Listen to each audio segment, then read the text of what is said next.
நம்ம lady super star Nayanthara அவர்கள் ரீசெண்டாக ஒரு அறிக்கை விட்டுருந்தாங்க. அந்த அறிக்கையில் இதுக்கு மேலே யாரும் என்னை லேடி சூப்பர் ஸ்டார்னு கூப்பிடாதீங்க, அது எனக்கு சுத்தமாக பிடிக்கல, என்னோட நேச்சுரல் நேமான நயன்தாரான்னு கூப்பிடுங்க, அதைத்தான் நானும் விரும்புகிற அறிக்கை விட்டுருந்தாங்க. சரி, நயன்தாராக்கு என்ன தான் ஆச்சு இந்த வீடியோ பார்த்து தெரிஞ்சுக்கலாம். அதுக்கு முன்னாடி நம்ம சேனலை சப்ஸ்கிரைப் பண்ணாமல் தான் மறக்காமல் பண்ணுங்க.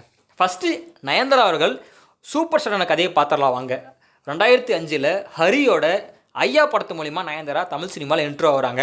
அதுக்கப்புறமா நம்ம தலைவரோட சந்திரமுகி படத்தில் அவருக்கே ஜோடி நடிக்க வாய்ப்பு கிடைக்குது. அதுக்கப்புறமா மிகப்பெரிய ஸ்டார் ஆகிறாங்க. எப்படின்னா தலையோட பில்லா படம், தளபதியோட வில்லு படம், சூர்யாவோட ஆதன் படம் இப்படி நடித்து நிறைய ஹிட் படங்கள் கொடுத்து ஒரு ஸ்டார் ஆகிறாங்க. இந்த கேப்பில் தான் நயன்தாராவுக்கும் பிரபுதேவாவுக்கும் காதல் வருது. அந்த காதல் திருமணம் வரைக்கும் போகாமல் ட்ராப் ஆகிடுது.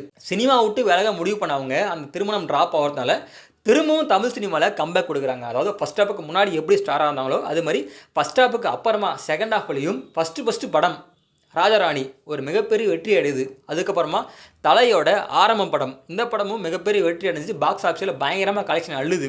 இன்னொரு பக்கம் நானும் ரவுடிதான், டோரா, ஐரா, மூக்குத்தியம்மன் இப்படி நிறைய வெற்றி படங்கள் கொடுத்து தமிழ் சினிமாவில் மறுபடியும் ஒரு ஸ்டார் ஆகிட்டாங்க.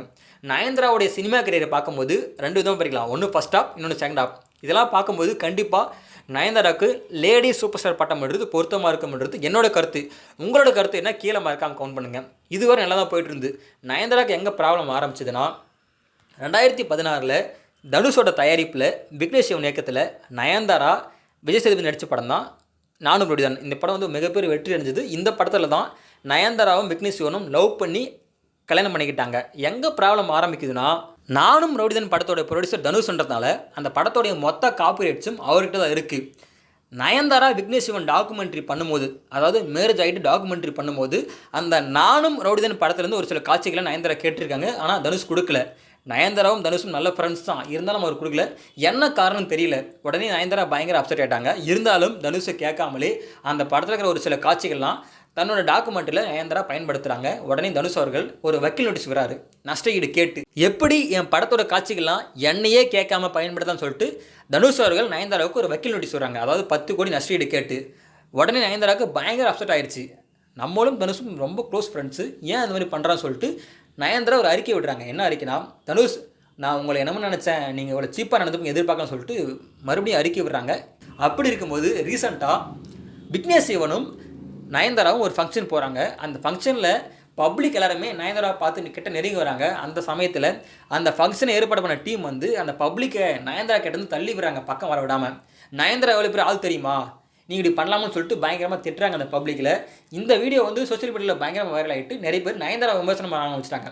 இதில் நயன்தாரா பயங்கர அப்செட்டாக இருந்தாங்க. இதெல்லாம் பார்க்கும்போது நயன்தாராக்கு ரொம்ப வருத்தமாயிருச்சு. ஒரு பக்கம் டாக்குமெண்ட்ரி இஷ்யூ, ஒரு பக்கம் அந்த ஃபங்க்ஷனில் கலந்துற இஷ்யூ, இன்னொரு பக்கம் பார்த்தா த்ரிஷா என்ன இஷ்யூனா, எல்லாரும் நயன்தாரா தான் சூப்பர் ஸ்டார்னு சொல்கிறாங்க. ஆனால் த்ரிஷாவும் தமிழ் சினிமாவில் இன்னைக்கு வரைக்கும் கிட்டத்தட்ட 25 வருஷமாக ரொம்ப ஸ்டாண்டிங்லாம் இருக்காங்க. ஒரு சில படங்கள் வாலில் கொஞ்சம் காலம் விலகி இருந்தாங்க. ஆனால் மறுபடியும் சினிமாக்குள்ளே கம்பேக் கொடுத்து இப்போ நிறைய படங்கள் வெற்றி படம் கொடுத்துட்டு இருக்காங்க. அப்படி இருக்கும்போது நயன்தாராக்கு மட்டுமே பட்டம் கொடுத்தா த்ரிஷாக்கு எங்கே போகிறது? இந்த டாக்ஸ் நிறைய எழ ஆரம்பிச்சு சோஷியல் மீடியாவில். இதெல்லாம் பார்த்து நயன்தாரா அவர்கள் எதுக்கு நமக்கு இந்த பட்டம், நமக்கு பேர் கொடுத்துருக்காங்க கடவுள் நயன்தாரா, அதையே பயன்படுத்தலாம் சொல்லிட்டு இந்த அறிக்கை விட்டுருக்காங்கன்றது தான் எங்களோட கருத்து. நீங்கள் ஒரு சினிமா ஃபேன்ஸாக நயன்தாரா இந்த அறிக்கை விட்டதுக்கு காரணம் என்ன, திரும்பவும் நயன்தாரா அந்த பேர் பயன்படுத்த தகுதி இருக்கா இல்லையான்றது கீழே மறக்காமல் கவுண்ட் பண்ணுங்கள். இது மாதிரியான வீடியோக்கள் தொடர்ந்து பார்க்கணும்னா நம்ம சேனலை மறக்காமல் சப்ஸ்கிரைப் பண்ணுங்கள்.